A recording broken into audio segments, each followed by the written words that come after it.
Hi students. So grades are posted for your Chapter 2 discussion, and so as you know, you can come to pause, to our pause system, click the grades link, scroll down past the quizzes, and I post a very detailed feedback here where it says, grades posted and all that. Now this was for discussion 1. Make sure you scroll all the way down the page till you find the C2, Chapter 2 discussion. This will be your grade. It's out of 10 points. So this is my student account, and so I've given myself 70% here, right? And you can see the points that, you hope to receive, the points that you actually received, as well as any comments that I had for you. Okay, so first I want to tell you that and remind you to check your grades. Very, very important. As we talk about that going forward, this is the weekend. At the time of this recording, it is September the 16th, and so we are beginning week 4. So what are your focuses? It is getting your Chapter 3 quiz done as well as your Chapter 3 discussion. You may want to look at the comments that I gave you as feedback to see if you need to make any revisions to your Chapter 3 discussion. Definitely throughout the week, as you work on your Chapter 4 discussion, you want to incorporate feedback that I've given you. The primary feedback this time really revolved around something that I emphasized last time. If you go to the syllabus under Assessment and Grading, scroll down, this is about quizzes, scroll down, here where it says Discussion. As you prepare, see this paragraph here? As you prepare your posting assignments, also know that the assignment must be thoughtful and filled with meaningful content that demonstrates knowledge of the text. Now, I do go on to say that sentences that are really brief like this are insufficient, but let me once again emphasize that meaningful comment that demonstrates knowledge of the text. I think with this particular discussion question, where we might have gone wrong is that the question perhaps hit a nerve.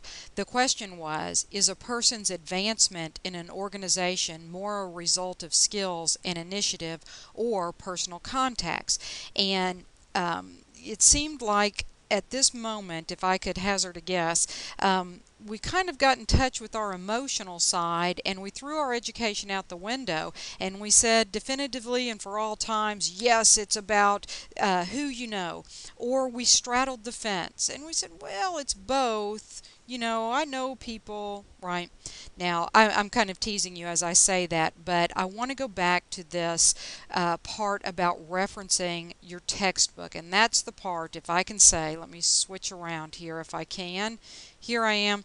You see I have the storm cloud. See the storm cloud over my head this time? I have a storm cloud because we did seem to throw the education out the window. I'm going to go to my textbook here. Handy dandy textbook. And the first thing that I did, and I'm going to give you this as a suggestion to the researcher in you, because education, we stand on the shoulders of those who came before us, those who have researched the field, right? Okay, so I'm going back to the beginning of the chapter. Let me get to the start of Chapter 2 here. And the first thing I always do is I look and I see what the objectives are. What am I supposed to get out of this chapter? Objective number 2 says evaluate factors that influence employment opportunities.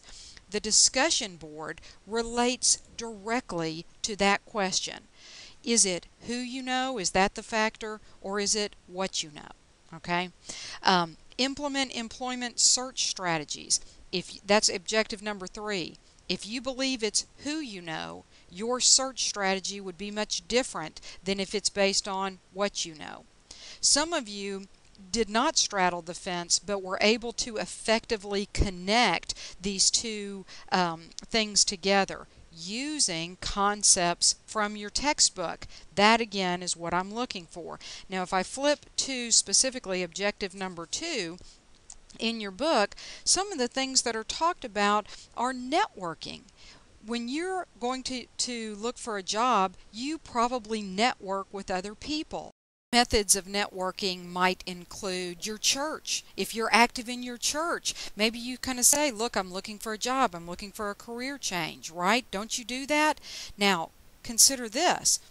If you say to your best friend, I really need help finding a job, your friend may say to you, what do you want to do? You say, I want to be an accountant, but you have no accounting skills. Do you think your friend's going to be able to help you get a job? I think it's actually doubtful, right? So do you see where the two things come into play?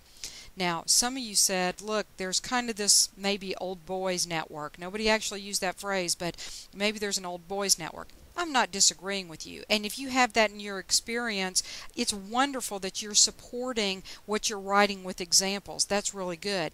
However, we need to make sure that we're writing about this through well-informed, well-educated eyes. For example, what if one person has been the understudy of another, oops, can you see this? The understudy of another person for several years. The boss says, I'm going to retire in a couple years, let me mentor you. Maybe they mentor several people.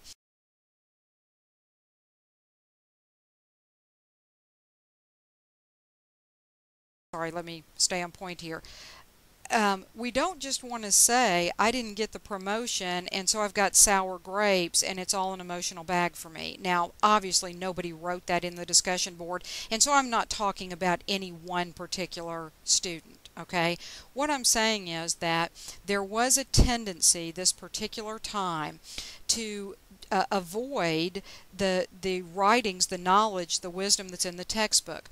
What about the networking? What about community organizations, professional associations, right? You get skills as part of those organizations quite frequently, and you're networking for a variety of reasons.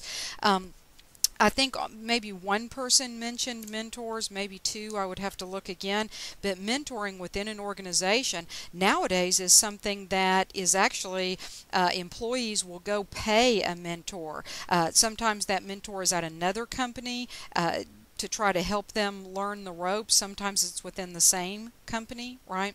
These are things that are talked about in our textbook. And so just to recap, what I really want to remind you of is keep the great examples. You're doing well with that, but support it with knowledge from the textbook. I think as academic people advancing your education, it's even more important that when you come across a hot button issue, something that's a little heated, maybe because you feel that you were wronged in a previous experience, that in those moments you turn to these authors and the works from the literature to say, let me frame my experiences within the textbook. What are the good things? What are the bad things? How did it veer away from what was in the textbook? That's a legitimate example also. Okay, so I hope that helps you to understand what I'm looking for. Also, I'll give you guys one more really important thing. Some of the postings were very brief, but despite the brevity, there were a slew of typos, spelling errors, sentence fragments, run-on sentences. A great way to avoid this is to type it up in a word processor. Let Microsoft Word or Word Perfect or Google Docs, which is free on the internet, right? Let it check for spelling and grammar mistakes. If it sees something that doesn't flow correctly, take a few minutes and rewrite it. This will only take you a few extra minutes, and it will allow you to present your best self to your classmates, to me. You know, this is a professional business study track, and I want you to always, strive to be at that professional business best, to be a true college student as you post, right? Not to just kind of fling it out there, because of course that affects the points, right? Now, overall, let me tell you, I think you did very well. I did want to point out these weaknesses because it's part of the improvement process. This was only your second posting. You're going to keep doing better and better and better as you go on to the week, 4, and you're writing on chapter 3, and on, okay? Keep up the good work. I know the semester is starting to get busy. I want to encourage you. This feedback, take it in the positive way that it was intended, because I know that you're capable of doing really well. I know you all are. I've emailed with you. I've talked with you. You guys are capable of great things. So let me see that in your work, okay? Keep up the good work on the quizzes, by the way, and we'll talk to you again soon. Thanks.